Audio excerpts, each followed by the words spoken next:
All right, so what we're doing now, we're gonna make a Tomatillo salsa. So what we have here is we've got Tomatillos, we've got tomatoes, we've got, looks like one leek. It's been clean, everything's been clean. We're gonna roast these. We also have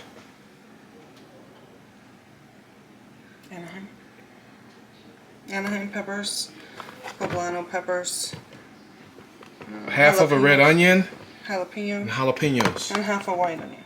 half a white onion. So we're gonna put avocado oil on them.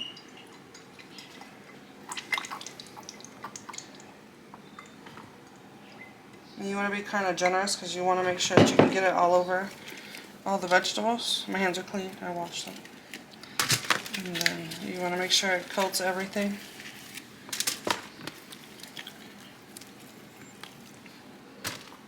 And you're going to put them on a cookie sheet or a baking dish.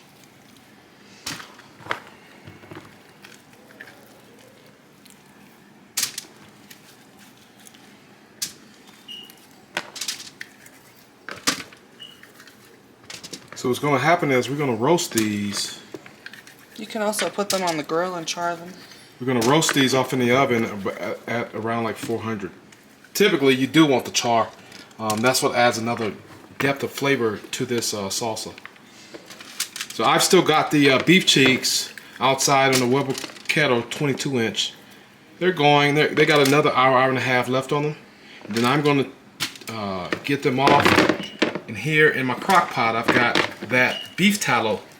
We're gonna let them sit in there for a few hours, and then we'll be eating some beef cheek tacos, aka beef cheek barbacoa. All right, let's see where our oven is. Oven's at 340 and coming up. Real easy recipe, guys. Takes a little bit longer, especially when you're dealing with a piece of meat that has as much collagen in it as it does. You know, you can think about these beef cheeks being briskets on a smaller scale, if you will. The amount of fat and collagen they have in there, you must break it down. If not, you're gonna be chewing for the next 2 weeks. I prefer not do that. I've chewed on a undercooked beef cheek before, but I promise you, the only other thing I can really describe as far as mouthfeel is that beef tongue that we did. In fact, sometimes I will have both beef cheek and beef tongue going at the same time in my barbacoa. Depending on where you're at, or depending on where you're from in Mexico, your barbacoa might actually have remnants of the actual head of the cow, right? But it's all unctuous. There's a fattiness to it. I don't think it would be the same if it didn't have that fat in it. So we're gonna go ahead and slide this in our oven. It doesn't have to.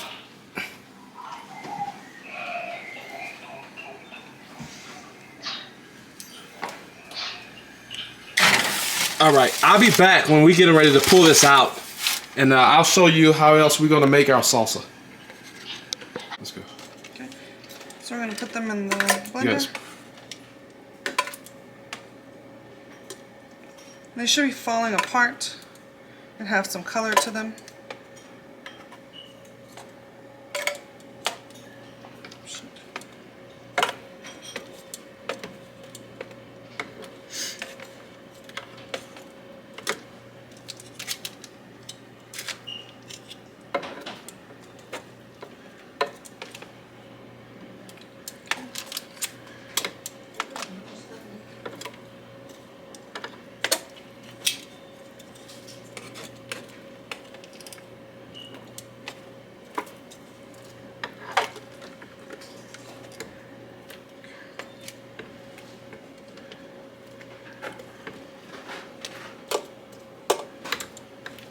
Alright, so these, the jalapenos, you can take the seeds out or you can leave them. It just depends on your preference.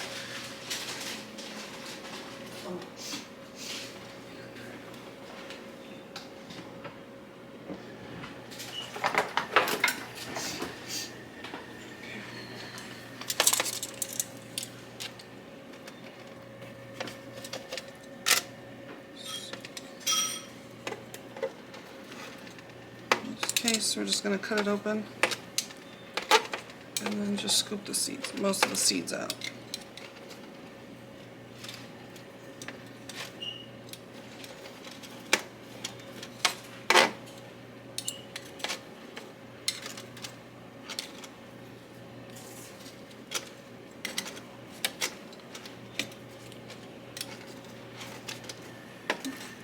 You throw them in your blender.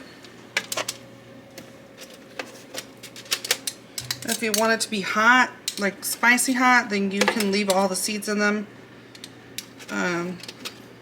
Sometimes even if you don't leave the seeds in them, they could be kind of spicy. It's kind of the luck of the draw.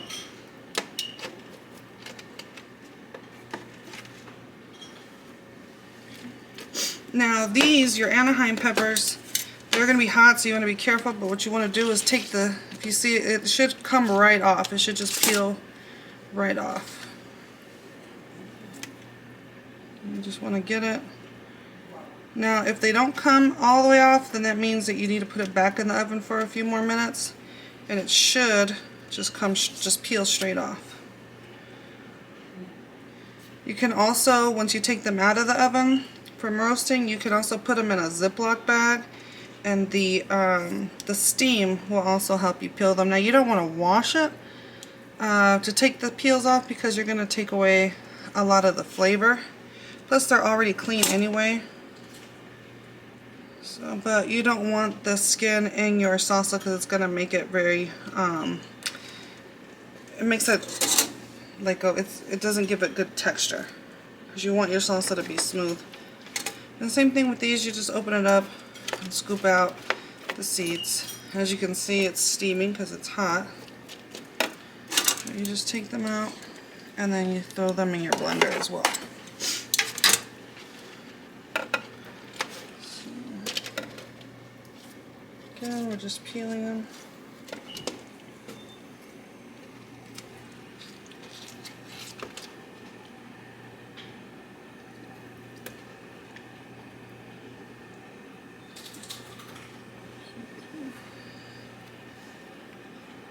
It's kind of like, you know how like tape, you gotta find like the little edge to get under it, and then you should be able to peel it right off.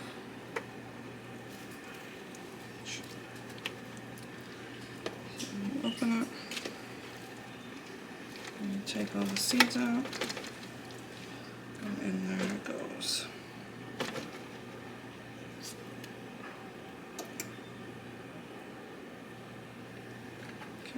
Same thing with your poblanos. So you want to just take all the skin off. And these, I cut the ends off of them just to give them a little bit of release from the steam on the inside. But you don't have to do that. It just makes it easier to flatten so that they actually char a little bit easier and a little more evenly.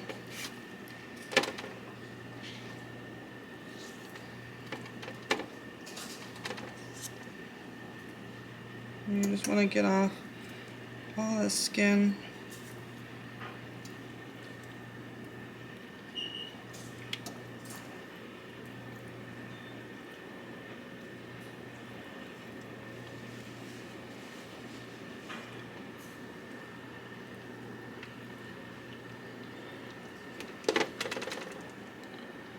Some of it's kind of hard to see once you char them, but it should be able, you can feel the smoothness. If it's really smooth, that's how you can feel that that's where the skin is. And again, I just take the seeds out.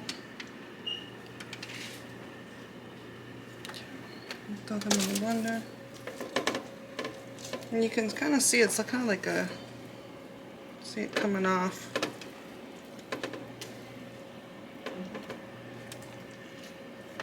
That's what you want.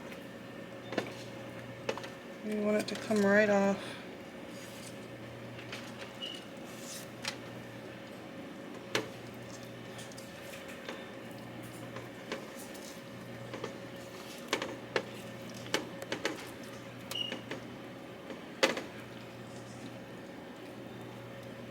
You want it to have a little color, and that gives your salsa flavor. Again, I'm going to pull these seeds out. I'm going to dump it in the blender. I gotta wash my hands.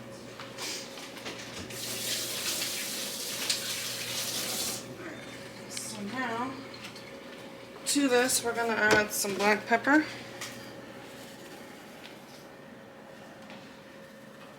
You want a good amount, maybe like, for this amount, probably like 2 tablespoons. You want to add some salt, about a tablespoon or 2. Depends on how much salt you like. And I like to use a little bit of chicken bouillon, maybe about, what is that, maybe a tablespoon, maybe? Teaspoon? Not a lot because you already added salt. And then we're going to bring this over to our blender, to the bottom, to the base. And we're going to add 3 garlics. And they can be raw, you don't really want cooked garlic. To the other half of that onion, the red onion. In the fridge.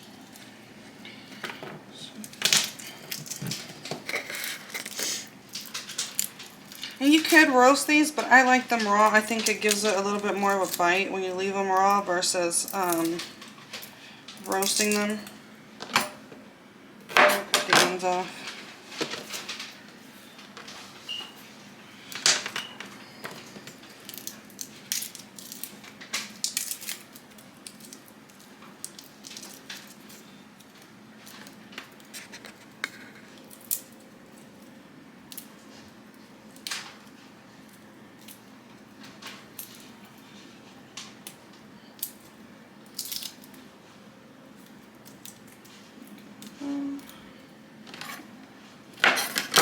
And then we're going to get some raw green onion.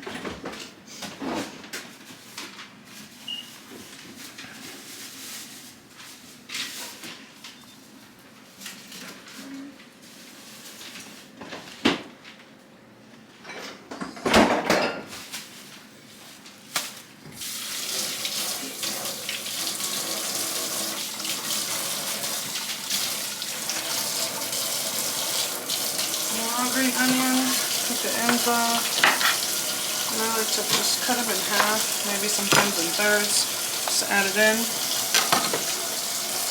And then we're going to add a little bit of cilantro. Now this has already been cleaned, and the stems are fine. The stem actually gives it more flavor than the leaf part of it. So I just get like a handful of it and throw it in. About a handful of cilantro that's already, you just wash it. You want to keep the stems. The stems give it more flavor. And then you're going to put it in the blender and blend it.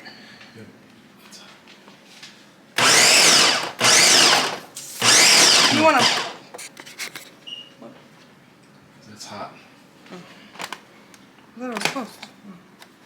Yeah, but it'll explode. Okay. So you want to pulse it. You don't want to just hit it on high.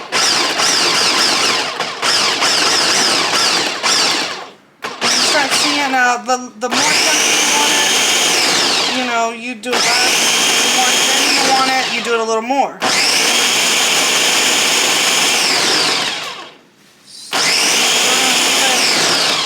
Right about there. And then we're going to need 2 limes. You don't need much more than that.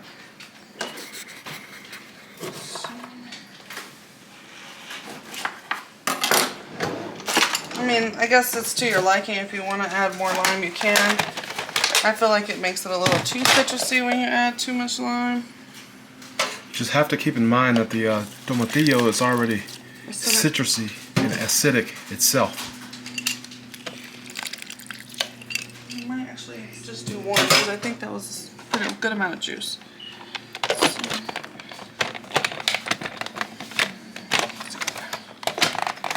Alright, and then again we're going to pulse it a few more times just to kind of incorporate that lemon or lime. And that's it. If you want to taste it.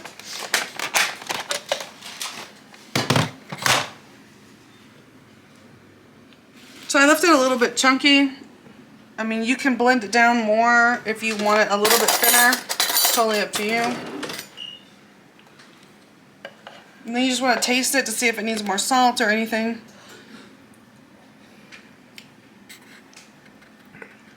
Limits of salt. A little bit of salt. So you would just want to add a little bit at a time, so maybe like another teaspoon, tablespoon to it. I would say like a teaspoon probably, rather than a tablespoon.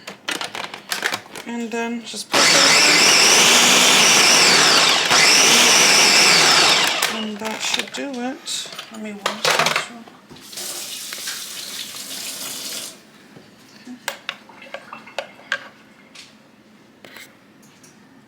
And it shouldn't be spicy, it should just be enough to just give you some flavor, but not actually be hot. It's got a kick to it. Does it? It's pretty good. So guys, this is going to be the tomatillo salsa that we use on our beef cheek barbacoa tacos. Stay tuned.